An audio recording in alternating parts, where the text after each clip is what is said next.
سلام الله عليكم ورحمة الله تعالى وبركاته داواداyaal ku soo dhawaada barnaamijkeenii ciyaaraha oo aan ku qaada dhigi doono 2020 Lionel Messi waxa uu higsanayaa ilaa 20 rikoor inuu cagta mariyo waxaana kula wadaagi doona rikoorada yoolkiisa ay noqonayso mucjisada reer Argentina ee Lionel Messi ahna midka ugu wacan uguna wanaagsan caalamka waqti xaadirka kan aynu joogno labaatakaasi rikoor ayaana hal kugu tilmaami doona inta barnaamijkeena uu hawada ka baxayo ugu horeyn laagsar muuqaalkan subscribe dhaho channelkeena adigoo riixaya calaamada gambaleelka si aad u noqoto daawadaha ugu horeeya ee muuqaaladeena mahadsanid halkani waa Tulito Channel xidiga kooxda Barcelona ee Lionel Messi waxa uu ku raaxaystay sanad cajaa'ib leh siiba marka loo fiiriyo sanadkii 2019 laakiin uma muuqdo mid joogsanaya waqti dhow oo soo aadan Sudan iyo laba jirkan ayaana ku guuleystay horyaalka La Liga Spain markiisii tobanaad isagoo waliba rikoorkaasi kala wareegay laacibkii hore ee kooxda reer Catalonia Xavi Hernandez halka sidoo kalena goolhayihii hore ee kooxda Real Madrid ee Carcassonne uu ku garaacay xidiga ugu guulaha badan horyaalka La Liga Spain mucjisadii reer Argentina ayaana muujiyay dib u soo laabasho wacan oo wanaagsan kuna qotama qabyaareedkiisa ka gadaal markii loo caleema saaray inuu ku guuleystay abaalmarinta Ballon d'Or markiisii lixaad haddaba waxaan kula wadaagaynaa 20 rikoor oo mucjisada reer Argentina ee Lionel Messi uu ku dhow yahay in uu baabi'iyo sanadka cusub ee 2020 inta lagu guda jiro rikoorka ugu horeeya ayaana noqonaya in kooxda Barcelona uu la higsado guushiisii 500aad xidiga reer Argentina ayaana kooxda Barcelona la guuleystay 498 kulan kadib markii uu ciyaaray 705 kulan waxaana 2 kulan u jira in kooxda uu la xaqiiqsado guusheedii 500aad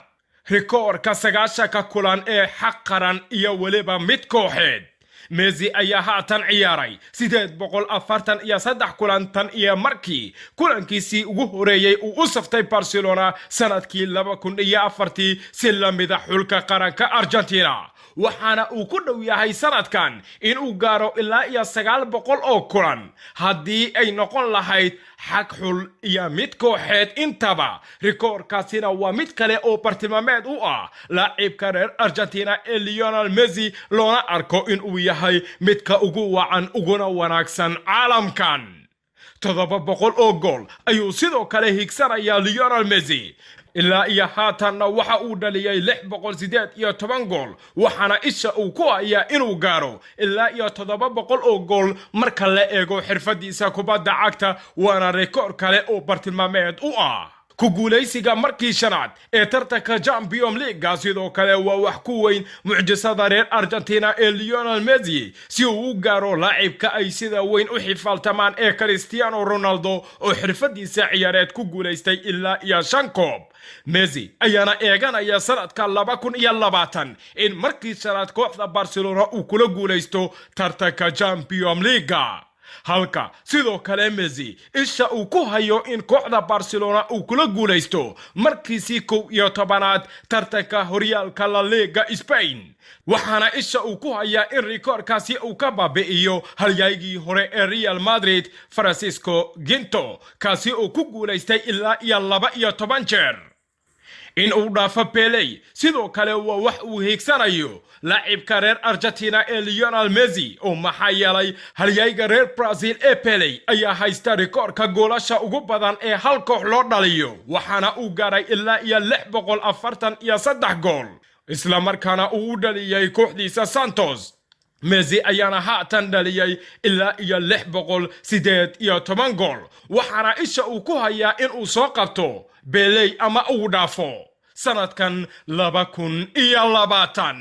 xidiga ugu koobabka badan sidoo kale waa aragtida u muuqata laacibka reer Argentina ee Messi. xidigii hore ee isku kooxda ay yihiin ee Daniel Alves ayaa ah xidiga ugu guulaha badan marka la eego xag koob, waxaana uu ku guulaystay ilaa 4 koob. Messi ayaana haysta 34 koob isagoona isha ku haya sanadka 2020 in gacanta uu ku soo dhigo Daniel Alves. sidoo kale Messi waxa uu doonayaa inuu dhaafo abaalmarinta Talmozera ee ku qotota abaalmarinta Bejic. Messi ayaa sanadka 2020 galaya isagoo hoggaanka goolalinta u haya horyaalka La Liga Spain, waliba waxa uu dhaliyay 13 gool. haddii uu ku guulaysto xilli ciyaareedkanina waxay ugu dhigan tahay markiisii toddobaad inuu ku guulaysto abaalmarinta Bejic, waxaana uu noqon doonaa xidiga ugu guulaha badan ee abaalmarintaas, waxaana uu dhaafi doonaa Talmo. kabta dahabka ee goolalinta Yurub iyo markii toddobaad.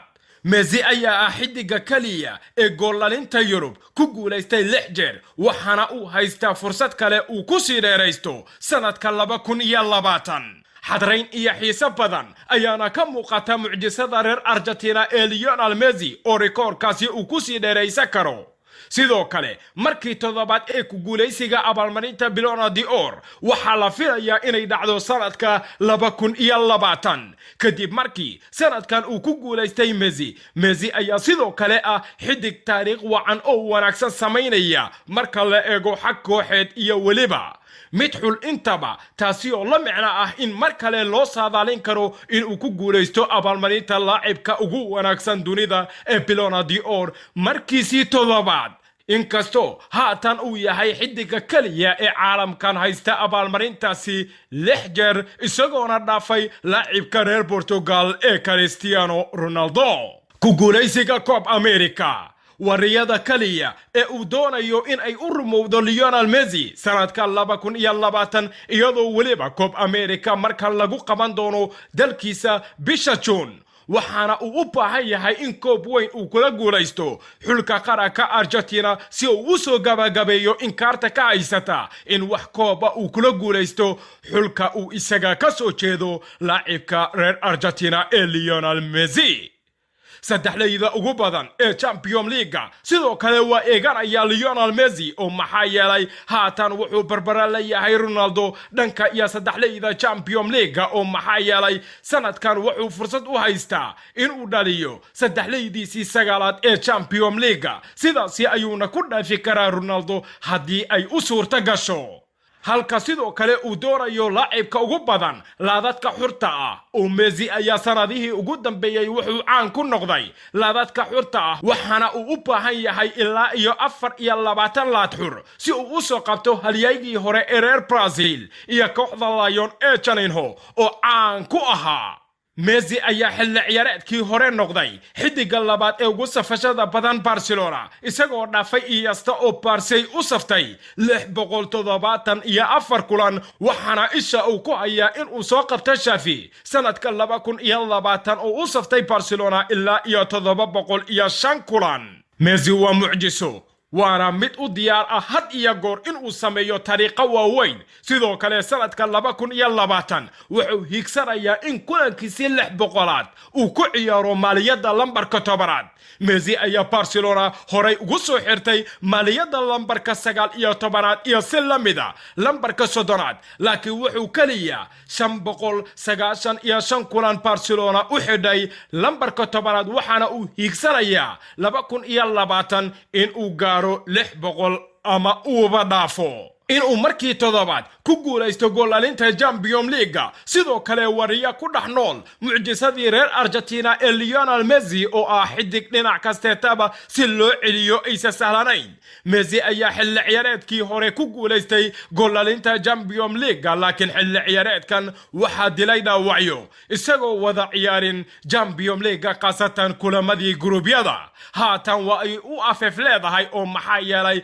wareegga 16 ayuu ciyaari doonaa Messi oo diyaar ah una baahan in uu isku diyaariyo ku guulaysiga kabta dahabka ee tartanka Champions League.